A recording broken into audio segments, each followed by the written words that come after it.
I'm Erica Otto, Vice President of Operations for the Dubin Group. I'm here at NBC Studios to discuss the job search for the more mature. Before we begin, I'll share a little bit about myself and why I'm here to talk about this topic. Upon graduation, when I started my job search, oddly enough, I responded to a newspaper ad and landed my first job as a recruiter. Those days are long gone. I've been in recruiting ever since. The past 10 years I've been with the Dubin Group, placing accounting, legal, human resources, and office support professionals across the Delaware Valley. While I can't say I'm a more mature employee or that I know how you feel, I can say over the years I have worked with thousands of candidates at all levels and hundreds of clients in all industries, which has formed the basis of what I will share with you. The good news about the job search for the season is that age is just a number. The job search is the same for everyone, regardless of age. The bad news is that more mature workers have a lot to learn in a short amount of time to have a level playing field. The more mature may also need to increase volume of prospects and search in a more targeted fashion. But to be aware is to be armed. So let's talk about the stats. For one, there are not enough jobs for the population overall, and even less exists for those in the mature worker population.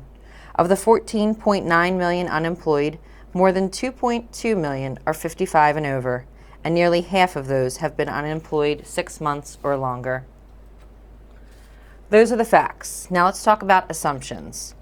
With both parties exist assumptions about the other. First, we'll touch on the candidate assumptions.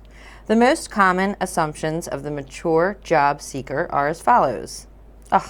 Younger interviewers, they don't even know enough to judge my qualifications.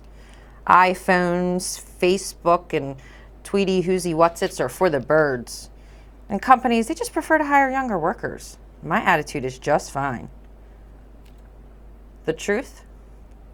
Companies prefer to hire candidates who are skilled, tech-savvy, cost-effective, enthusiastic, and who require little training, will stay longer, and fit into their culture. And yes, your interviewer, or even your manager, likely will have less experience than you and will be judging your qualifications. On the other hand, we'll address the employer assumptions. The most common employer assumptions are, and I'm sure you've heard this before, seasoned workers are more expensive. The more mature are just difficult to mold and they need more training. I can't see a 50-plus employee fitting in here with our younger culture. And this experienced candidate is just going to jump ship as soon as the market turns. The truth? More mature employees can be skilled, tech-savvy, cost-effective, enthusiastic, and could require little training, stay longer, and fit into the corporate culture. The bottom line is the mature worker may be exactly who the employer is seeking. Why? Studies show the mature worker may require less training and health benefit dollars in reality. They also have proven to stay longer than their younger counterparts who jump for what they perceive are better opportunities. In addition, they create less problems in the workplace. Fraud, infighting, office drama, all of that is associated with the mid-20s to 40s age group. Moreover, they have healthier motives for office cohesion, as they probably aren't looking to be anyone's competitor. And they have patience for jobs others don't, and score better in service surveys.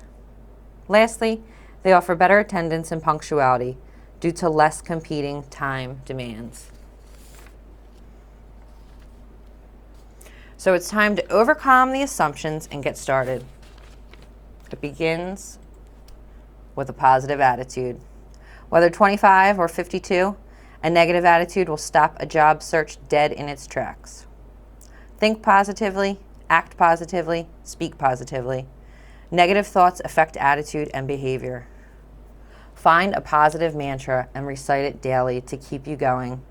Everyone, down to a stranger in an elevator, can play a role in whether or not you get hired. Negative comments, always a red flag to an interviewer. Once you have your attitude adjusted, it's time to learn the game. Start by understanding your options and cast a wide net. Have you considered beyond the 9 to 5, let's say? You could look for full-time or part-time permanent work, temporary full-time or part-time positions, seasonal work, maybe shifts at off-peak hours.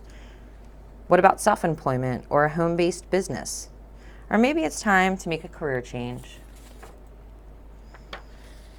Next, understand your market.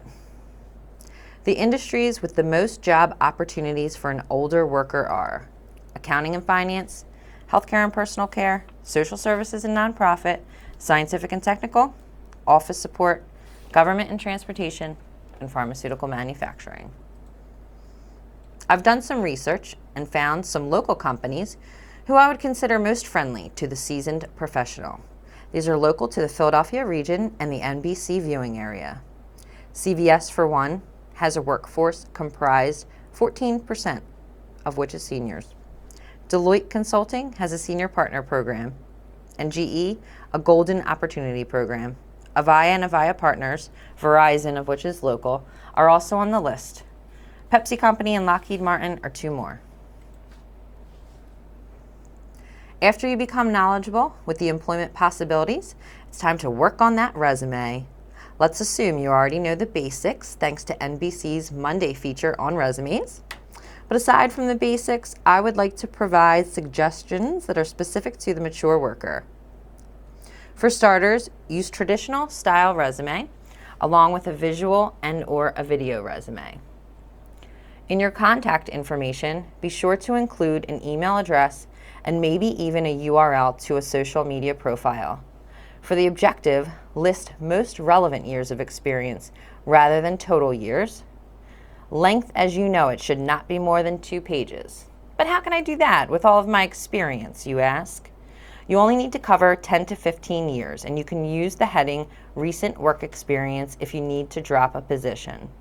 In terms of content, tailor your resume specifically to each and every job posting, especially including the ads keywords.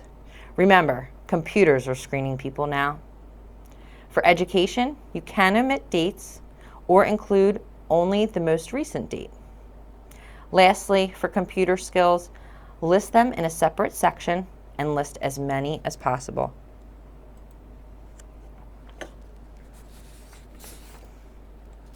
When your resume is ready to send, start the hunt for job postings. Look to recruiting agencies, nonprofit organizations, print media, online and social media, and of course, federal, state, and local agencies for help. Once you find positions of interest, craft a powerful cover letter. In the cover letter, be sure to emphasize and detail specific related experience to the position at hand. Communicate interest in the position and also the company as a whole. Add something you read online about the company. You can even address those nasty assumptions. For example, maybe state your interest in a cutting edge or a tech-savvy company, or in finding the next place to hang your hat for years. Don't list the total length of experience you have overall, and there's no need to promote your age with word choices such as seasoned, or to over-promote yourself above the position description. We all know how it feels to hear the word overqualified at the end of the interview. In addition to applying to job postings, it is absolutely critical to start networking. Reconnect with former coworkers, supervisors, business associates, clients, vendors, etc. Always be ready for that possible stranger encounter. Carry your resume and business card with you. You can include your contact information and some professional information on a business card even if you are in transition. And don't forget to perfect a 30-second elevator speech in case you bump into a contact who works for or who could connect you to your dream company. Attend networking events. Join a professional association or even become a board member if possible. And volunteer. Feel the fear of networking and do it anyway. Then take those networking skills to the next level and go viral.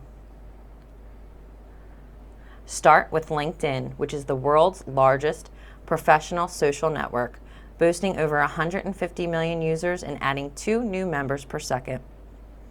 First, create a profile, and yes, include a picture. List education, work experience, recommendations, add presentations, published works, business plans, and/or relevant videos.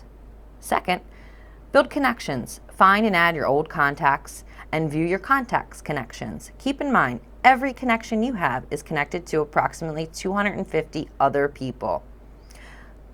Introduce yourself, ask for introductions, and make introductions for others. The more you give, the more you will receive. Thirdly, explore and become active on the site. View company and hiring manager profiles, job postings, discussions, and points of interest. Join groups, follow companies, send messages, post comments and status updates to keep your name subtly in front of your contacts. Finally, leverage the information you discover. Find people who can advocate for you. Take notes on common interests, then communicate those common bonds to align yourself with key players and organizations. And don't discount Facebook.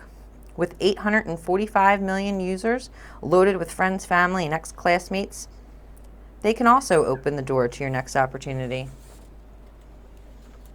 After enough searching, networking, and applying, you will surely land an interview. Similar to the resume suggestions, I recommend heeding the typical advice for interviews. In addition, I have some opinions on do's and don'ts, specific to the mature worker. One thing you can do to gain an edge is to come prepared with information found online about your potential employer. You may also want to consider updating your wardrobe, possibly rethink your old favorite interview suit. Express interest, but not desperation, despite how you may feel. And display a persona of sound mind and healthy body to calm fears around those issues. Don't show a fear of new software or technology. Never speak negatively about the past. Maybe consider not mentioning you took early retirement to avoid those misperceptions. And please, whatever you do, don't patronize or talk down to the interviewer, the receptionist, or anyone else for that matter. Following the interview, always write a thank you note to everyone you met. Follow the standard thank you note tips, but also find subtle ways to address those assumptions that may remain after an interview. Use the thank you note as a chance to restate the value-added strengths of the mature worker we mentioned earlier. I often get questions on the topic of following up after an interview. For that, the rules are the same for all generations. If dealing with a direct employer, it's okay to email or call once, approximately 1 week after the interview. Then to email or call again 2 to 3 weeks later if you still have not heard. If working with a recruiter, check in with them every 3 to 4 weeks. Do you give up after that? Absolutely not. In fact, even if you are not selected, state an interest in future openings and continuously stay top of mind through social media and networking. Eventually, your persistence will pay off. And what if it doesn't? What if you believe you have an age discrimination case? As a recruiter, I can say I rarely encounter age discrimination, but if it does happen, you can file a complaint with the Equal Employment Opportunity Commission, enlist an employment attorney, and seek out nonprofit legal advice and support, such as community legal services who are local to us. Hopefully that's not the case for anyone, and you land your next venture, whatever it may be. When that day comes, remember your fellow seasoned job seekers and be active in the mature workforce community to help others in their job search. Continue to build and update your network, as you never know when you may need it again. And deliver on what you promised to the employer. Last but not least, adapt, adapt, adapt to the culture, to the management, to the technology, etc., etc. I like the quote by Robert C. Gallagher, which states, "Change is inevitable, except from a vending machine," right? That's the long and the short of the job search for the more mature. Thanks so much to Tracy and the NBC team for being such a great partner. And if you have any questions, please feel free to contact the Dubin Group at www.thedubingroup.com or through social media.